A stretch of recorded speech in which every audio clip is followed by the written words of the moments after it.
Hey guys, it's AJ. Welcome back to another Tuna Talk. National Coming Out Day is October the 11th, so I thought I could give you a head start on helpful hints on coming out. Now, I have done videos on my coming out experience myself. Click me a high five, it'll take you directly to my video, but come back and watch this one.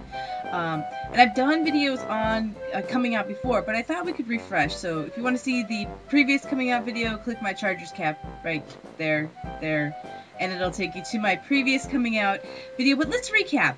I think we need to go over some things, because if I had $1 for every question I got about, AJ, how do I come out to my parents? Or AJ, what do I do about coming out? I would have a new car. And I wouldn't have to film videos on the shitty webcam because my nano camera broke. So, yeah, let's pay close attention, guys, because I'm going to go over it one more time. So when you're finally out, these are things you shouldn't do. The first thing is, do not turn your car into a gay pride float. And what I mean is, every rainbow sticker you can find in your community on eBay through outlets, do not stick it on your car. Nothing makes me personally cringe more than seeing a car with like 800 gay pride stickers on it. I mean, the equal rights sticker is fine. Please, I have said this 100 times, do not go out and get a gay pride tattoo. I don't know, these are all my personal thoughts, but I just find gay pride tattoos completely tacky. It's like, if you want to be gay and happy, which we all should be gay and happy, same thing, right?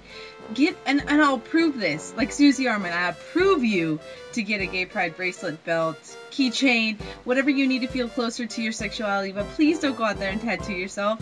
It makes me cringe, and I don't want to cringe. Just because you've come out does not mean you need to go get your hair cut into a mohawk, a faux hawk, a whatever, a rainbow colored mullet. You can be yourself and still be gay. I think a lot of misconceptions are, AJ, I just came out of the closet and I want to get my hair cut like you, or AJ, how old were you when you cut your hair? I don't answer that. When I cut my hair, I was about 19 years old, and I decided that having hair in a ponytail and a hat just wasn't doing it for me anymore, and I wanted to feel more comfortable in who I was, so I went out and I got my hair cut. But I didn't get my hair cut to identify as gay. I got my hair cut just to feel more comfortable in who I was. So maybe if I was straight, I wouldn't have cut my hair, but it made me feel more comfortable and confident. So just because you come out and you want the world to know that you're gay, don't do something drastic like cut your hair, because you don't have to do that. Just be like, hey, I'm gay, you know? Just because you've come out of the closet does not mean you have to go memorize every Ani DeFranco song, Katie Lang song, the Indigo Girls, whoever it is. There are so many great underground gay and lesbians and even transgendered groups out there that need our support as a community. So I'll put some links over here. You guys should definitely check them out. They are awesome and friendly and down to earth and very easy to get a hold of. So if you wanted to shoot them an email and be like, hey, you're rad, they'll probably write you back. Now, the first thing about coming out, if you are old enough to have a partner, like have sex with somebody, you know, it's kind of a sticky subject. Don't sleep with everybody, because one big huge misconception within the gay, especially lesbian community, is that lesbians are totally not susceptible to getting an STD, which is completely untrue. There's herpes and even AIDS. I mean, the number of lesbians with AIDS are very, very low, but it does happen, and it can be transmitted through unprotected sex. Why can't I talk? Maybe it's because I haven't made a video in so long. Anyway, but really, you guys need to be careful with the partners that you do sleep with. I've seen this so much, that your little gay community, especially the one that I live in here in Long Beach, is this little tiny incestual pool of girls that sleep with girls that sleep with girls that sleep with girls. But as a community, we don't talk about STDs because we don't think it's going to happen, but it does. And you guys, please be safe and please be careful out there, because you never know who you're going to sleep with, who slept with, and what they might have. And it's a sticky subject, but hopefully the person that you're going to sleep with is honest and will be forthright and upfront with you. Be like, hey, you know what? I got this. You still want to do it? And then you bust out the dental dam and it's on, like, it's on. Going back to the subject of tattoos, I see this happen a lot. And it's they get their partner's name tattooed on them. Now, it's one thing to love your partner, but it's one thing to be crazy.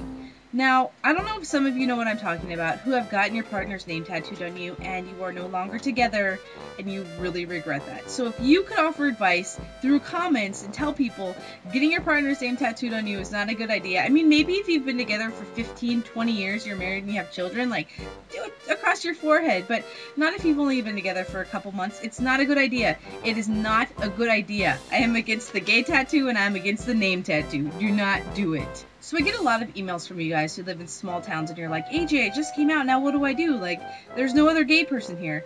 I can guarantee you that there's at least one other gay person within 10 miles of wherever you live, unless you live in like a really rural area that's like you and 50 horses and like 5 churches and all Republicans, then maybe you're screwed. But if you are living in that little tiny town, there are many websites that you can check out. I'll put links over here of websites that I suggest that you can check out that may help you with your coming out process or finding friends within your area, or just getting a little online support group for yourself that maybe eventually you guys can meet up and congregate and have your own little gay pride parade and piss everybody off. That would be a really cool idea. So the last thing I want to tell you guys about is this new book called Lizzy the Lezzie Gets Laid. And if you don't know who Lizzy the Lezzie is, she's the little cartoon. I'm Lizzy the Lezzie, and she speaks like 50 million different languages, and she came out with a new book, and I was lucky to get a copy of it. And one of my favorite drawings inside is when Lizzie goes to the lesbian bar. Look at that mullet lesbian there. That is so awesome. But you have to get this book, and I'm going to put a link over there to where you can get it.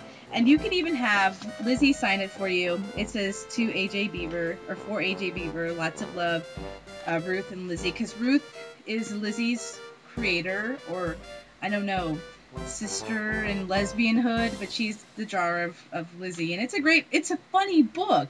So maybe you could buy these and be like, hey guys, I'm a lesbian here. Lesbians are funny. I don't know. This video wasn't really funny. It was pretty serious, and I owed you guys a video, but I want you to be prepared on October 11th for National Coming Out Day, because it's important. It's important that we as a community support each other. So if anything I've said has helped one person, then sitting down in this hot closet to make this video tonight is definitely worth it. And I appreciate you, and I love you guys, and I love when you email me and you Twitter me and you MySpace me, and I try so hard to give each and every one of you attention that I feel bad when I can't, honestly. But anyway, I'll see you guys on the next Tuna Talk. Catch me over at the Beaver Bunch on Wednesdays, and I'll see you next time. Good luck on October 11th. Let me know how it goes.